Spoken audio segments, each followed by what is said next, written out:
জো বাইডেনকে president পদে অযোগ্য ঘোষণা। সম্প্রতি আমেরিকান প্রেসিডেন্ট জো বাইডেনকে অযোগ্য বলে ঘোষণা দিয়েছেন আমেরিকান প্রতিনিধি পরিষদ। তার কারণ হলো, অনেক ক্ষেত্রে দেখা যায় আমেরিকান প্রেসিডেন্ট জো বাইডেন নথিপত্রগুলো ভুল ব্যবস্থাপনা করে রেখেছেন। সেই কাজগুলো যুক্তরাষ্ট্রের প্রতিনিধি পরিষদের চোখে ধরা পড়ে। 2024 সালের নভেম্বরের আসন্ন মার্কিন প্রেসিডেন্ট নির্বাচনে প্রতিনিধি দলের একজন ডোনাল্ড ট্রাম্পের ঘনিষ্ঠ বন্ধু স্পিকার মাইক জনসন বলেন, তিনি শ্রেণীবদ্ধ তথ্য ভুল ব্যবস্থাপনার জন্য দায়বদ্ধ হতে একেবারে অক্ষম একজন ব্যক্তি এবং ওভাল অফিসের জন্য অযোগ্য একজন ব্যক্তি। জো বাইডেনের বয়স প্রায় 81 বছর। 2024 সালের জরিপে দেখা গিয়েছে আমেরিকান গড় আয়ু প্রায় 78.9 বছর। ফলে এটা বোঝা যাচ্ছে যে বয়সের কারণে ভুলে যাওয়াটা স্বাভাবিক, কারণ তিনি বার্ধক্য অবস্থায় চলে গিয়েছেন। জো বাইডেন দাবি করেন যে তার ভুলে যাওয়া বা স্মরণ করে না রাখা তার কোনো সমস্যা হচ্ছে না।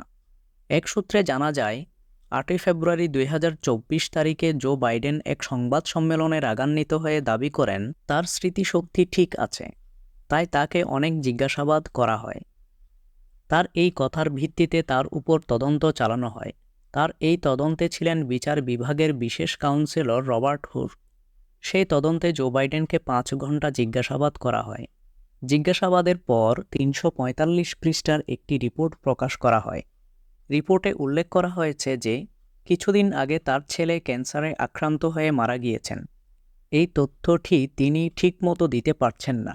তিনি বলতে গিয়ে বারবার আটকে যাচ্ছিলেন।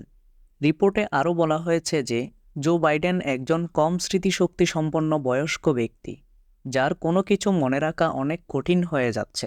এরকম বয়সে মনে না থাকাটাও স্বাভাবিক।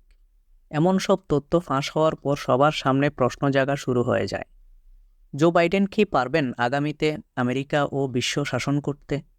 এই রিপোর্ট প্রকাশের পর জো বাইডেনকে আমেরিকান প্রতিনিধি দল যুক্তরাষ্ট্র প্রতিনিধি পরিষদ অযোগ্য বলে ঘোষণা দিচ্ছে।